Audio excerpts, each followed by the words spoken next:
Agora a gente vai mudar um pouquinho de assunto, porque além do começo do julgamento do ex-presidente Jair Bolsonaro a partir de amanhã, devem entrar também em vigor as novas regras para obtenção de vistos de não imigrantes nos Estados Unidos. Entre as principais alterações para obtenção de visto está a obrigação de entrevista presencial para quase todos os solicitantes, mesmo para menores de 14 anos e pessoas com mais de 79 anos, que até então eram dispensados da entrevista. Os valores para fazer novos vistos também devem aumentar. Essas mudanças acontecem em meio a recorrentes ações do governo de Donald Trump para dificultar a entrada de estrangeiros no país. Para a gente entender mais detalhes sobre essa história toda, eu chamo agora a advogada especialista em imigração e cidadania, a Gabriela Rotuno, e também o especialista em marketing político, o Paulo Ricardo Bonfim. Olá, muito bom dia aos dois. Prazer falar com vocês. Eu começo primeiro com a Gabriela, para a gente ir para a nossa audiência, que pode inclusive não estar nem sabendo que vai ter essa novidade. Gabriela, quando que isso realmente começa a ser efetivado? E qual é a importância da gente estar atento a isso, né? Para quem quer tirar o seu visto, não conseguiu tirar antes dessa mudança, o que vai mudar? Eu já falei um pouquinho dessas mudanças, mas com certeza você vai conseguir trazer mais detalhes. Oi, bom dia, Natália, tudo bem?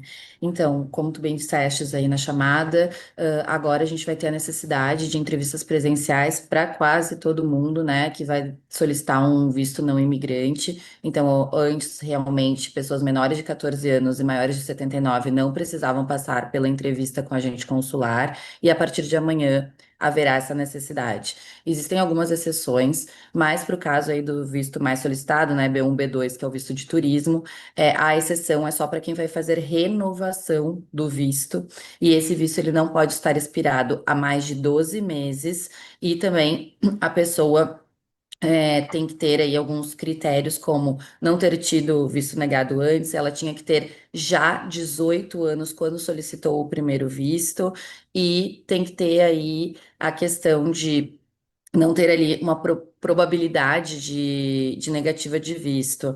Então, esse critério é bem subjetivo, mas a princípio as renovações para quem tem visto o visto sem nos últimos 12 meses expirado, aí essas pessoas não precisam da entrevista presencial. Falando então que a retirada do visto americano vai ser ainda mais complexa, difícil e talvez mais demorada. Eles estão mais criteriosos, com certeza, né? Essa política visa um maior controle na política migratória e também maior consistência nas aplicações. O que eles estão buscando é que realmente as pessoas que vão buscar o visto estejam indo com este propósito aos Estados Unidos. Então, passar por uma entrevista consular sempre traz esse ar de maior seriedade, maior severidade e mais requisitos a serem cumpridos. Então, tem que levar uma maior documentação, e é isso que hoje os Estados Unidos estão buscando. Ô, Paulo, para falar um pouquinho de política, né, não tem como a gente não falar desse lado. Afinal de contas, diversas dessas decisões entre países sempre trazem um fundo político, e nessa relação de Brasil com Estados Unidos, a gente sabe, a gente vem acompanhando, tem sido bastante complicada. Essas mudanças já eram um desejo, né, do governo americano, já tinham sido anunciadas lá atrás, antes mesmo de tarifaço, de lei Magnitsky para Alexandre de Moraes, mas, na verdade, vem nessa esteira de um olhar mais atento e rigoroso do governo americano, do governo de Donald Trump ao Brasil. Bom dia, Natália. Bom dia, Gabriela, todos os ouvintes da Rádio Metrópolis. É um grande prazer estar aqui. Sim, e na verdade é uma promessa de campanha do Trump. Ele já prometeu esse protecionismo americano e essa restrição imigratória desde a campanha. Então, o público dele conservador e os grupos políticos conservadores americanos já cobram isso dele, né? Essa mudança de legislação, ela já vem desde junho de 2024, quando ele apertou o cerco ali, né, para receber exilados ou para dar asilo político a estrangeiros, e aumentou também a velocidade para deportar estrangeiros sem documentação. Então, hoje os Estados Unidos estão construindo essa política que já foi prometida pelo Trump na campanha, né? E foi muito antes, inclusive, desses atritos com o Brasil, porque não é uma especificidade para a população brasileira, né? Por exemplo, hoje os Estados Unidos têm restrição de visto, ou seja, não pode receber imigrantes de mais de 12 países, né? Como Afeganistão, Líbia, Somália, Irã, são países que não podem nem entrar. Você tem lá restrições muito mais justas e apertadas, como Cuba e Venezuela, né? E o Brasil tem sofrido também isso, como esses outros países, não como esses outros países, mas tem sofrido isso. Por exemplo, o tempo para conseguir um visto, que em 2023 era de aproximadamente, a doutora Gabriela vai poder até falar melhor do que eu, mas em 2023 esse tempo médio era de 120 dias, hoje já é de 170 dias, o tempo médio para se conseguir o visto, ou seja, um aumento de 40%, o aumento de vistos negados, né, para brasileiros, inclusive, também teve isso já nesse governo do Trump no ano 2024, no ano passado, antes mesmo dessas crises políticas, né? Nós já tivemos um aumento de vistos negados de 25%. Então, com relação a brasileiros, nós tivemos em 2024 mais de 1.600 brasileiros deportados. Então, você percebe que essa política do Trump, ela vem já desde o início do mandato dele, mas cumprindo uma promessa de campanha dele, e não é específica para o Brasil, mas sim para grande parte do mundo. Essa política está apertando o cerco.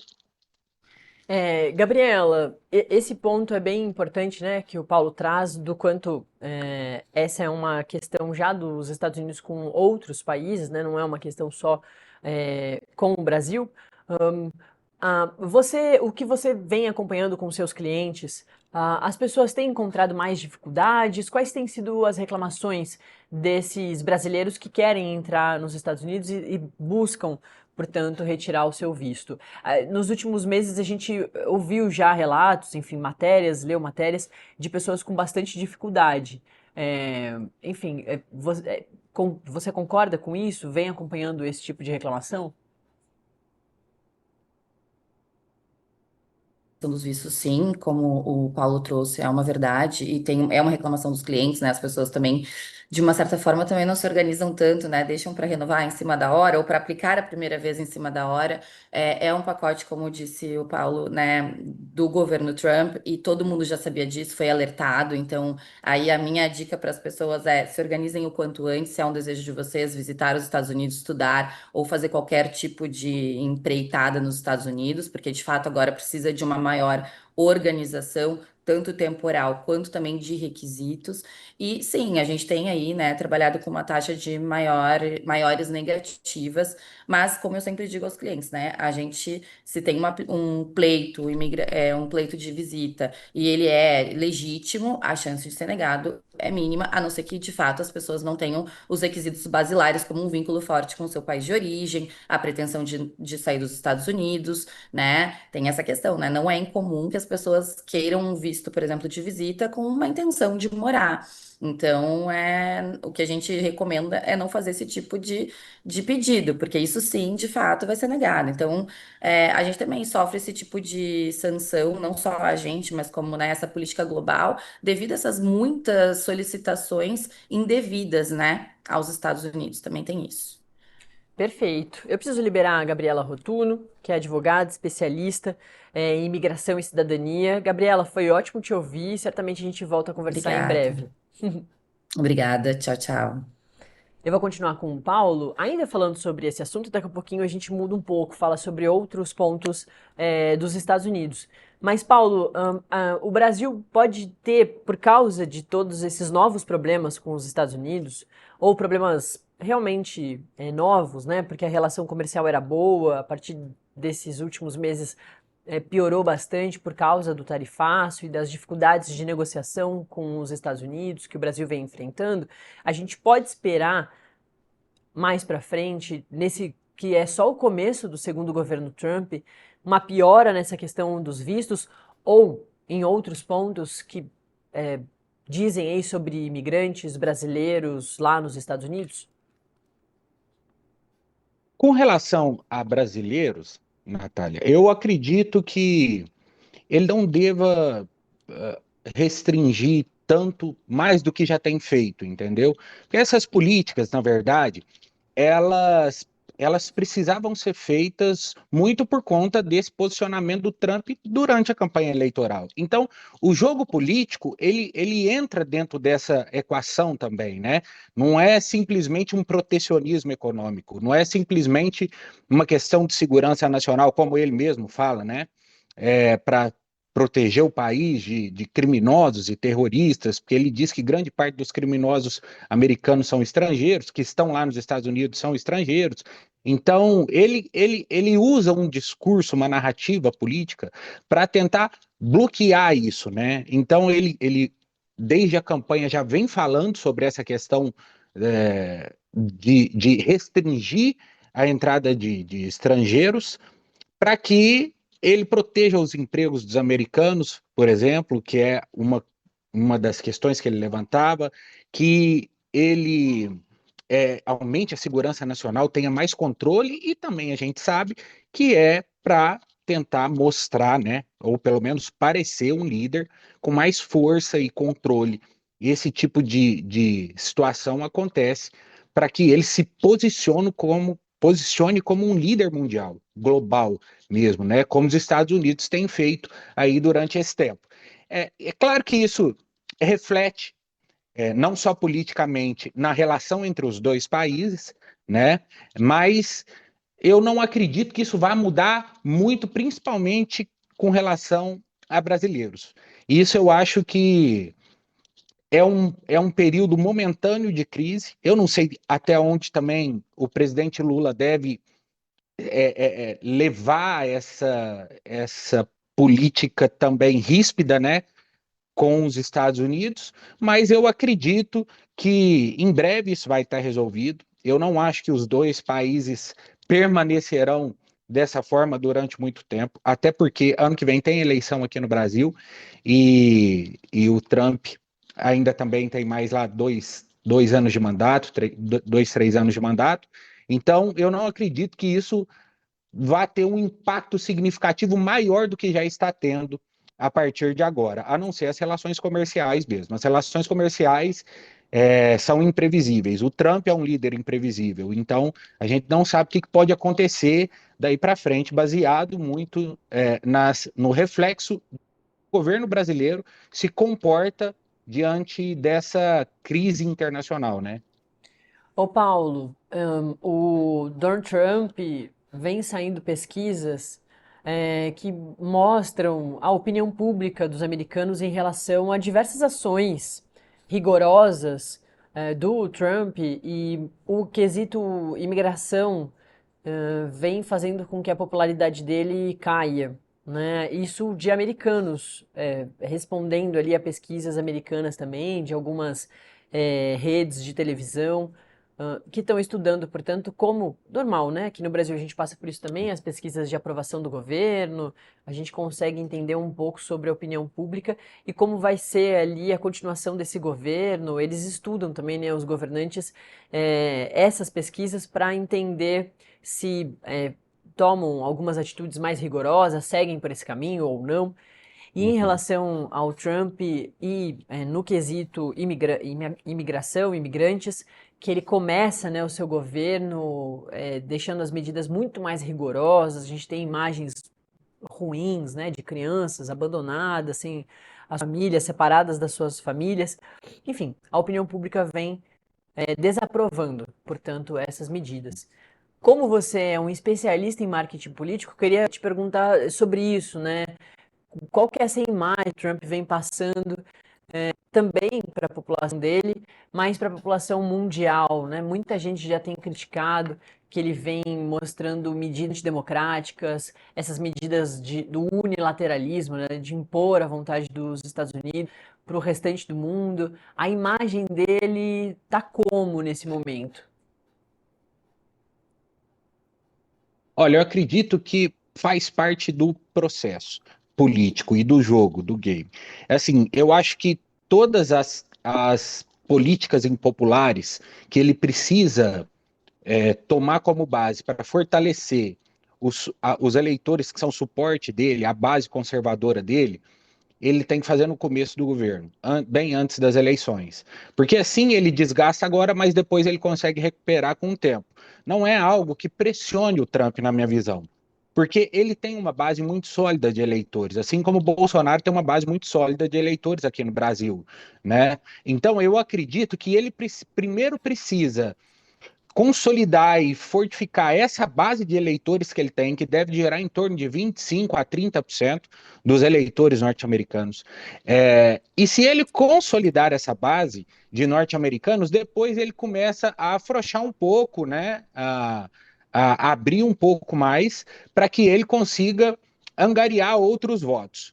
Como é praxe nos Estados Unidos, as eleições são sempre muito disputadas, muito apertadas em termos de número de votos, né? Não em termos de delegados, porque é diferente a proporção. Então tem gente que tem mais votos e às vezes perde a eleição, como é o caso da Hillary contra o próprio Trump em 2016. Ela teve mais votos que ele, mas perdeu a eleição por causa do Exato. número de delegados. Então, assim, a política quantitativa para o Trump, nesse momento, ela não faz tanta diferença. O que faz diferença para ele agora é um posicionamento que ele precisa ter. É uma imagem que ele precisa passar tanto para os americanos quanto para o mundo inteiro. Uma imagem de líder forte, de líder que tem controle sobre a situação. E sobre a imprensa, o tempo que eu fiquei lá em 2016 participando dessas eleições diretamente da Hillary contra o Trump, eu percebia que a grande parte da imprensa americana atacavam muito ele por conta dessas promessas de campanha que ele fazia desde a primeira candidatura dele.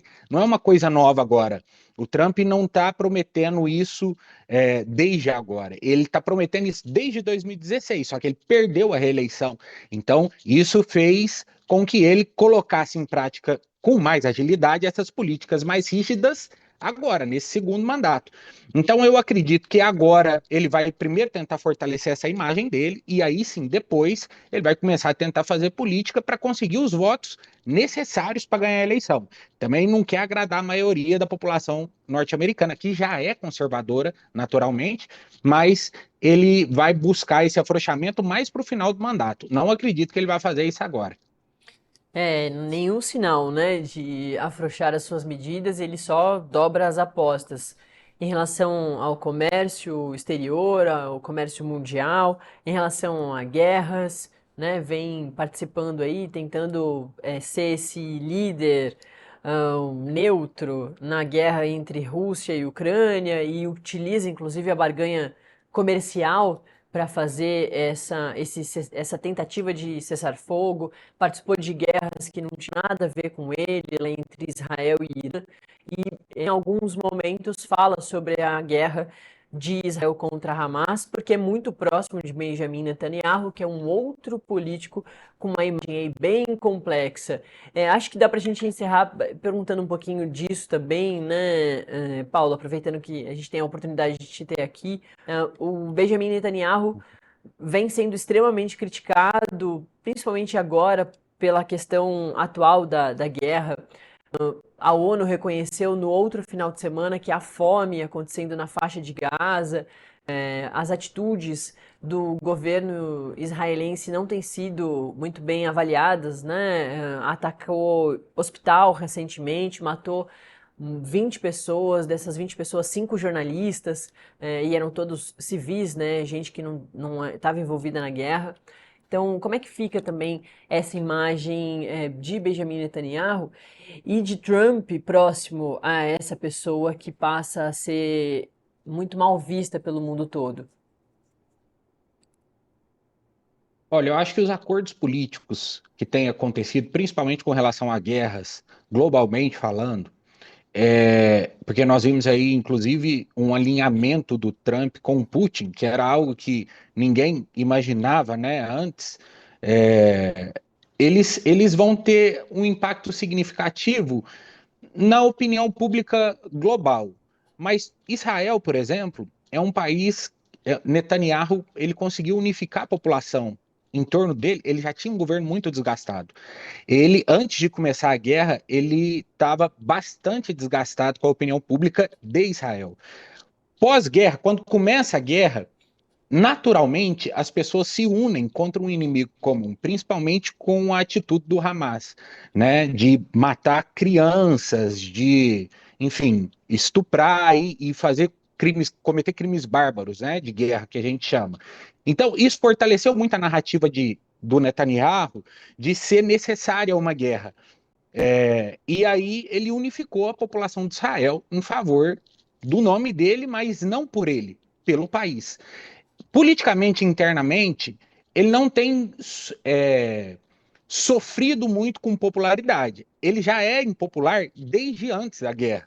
Então, a guerra fez ele unir o país em torno de uma causa, né? Agora, com relação à opinião pública global, de fora, sobre a ONU, sobre outros países que olham a guerra de fora, que não vivenciam a guerra, é claro que existem muitos posicionamentos que tendem a não querer que essa guerra aconteça, que de fato ninguém quer, né, que essa guerra aconteça. Agora, o Trump tem interesses maiores, o Putin tem interesses maiores. Até então, o Putin também participava da guerra ajudando o outro lado, né?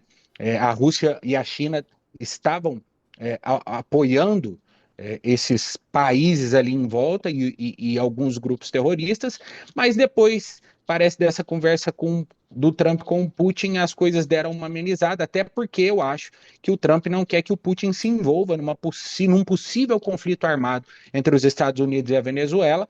Então, eu acredito que essa opinião pública, de maneira geral, não influencia o fim da guerra. O que vai influenciar o fim da guerra são as negociações e os acordos de paz que devem acontecer entre os países, né, para que esse fim da guerra seja melhor, inclusive da Ucrânia, da Rússia com a Ucrânia. Então, nós temos muitas guerras acontecendo simultaneamente no mundo, muitas outras prestes a acontecer.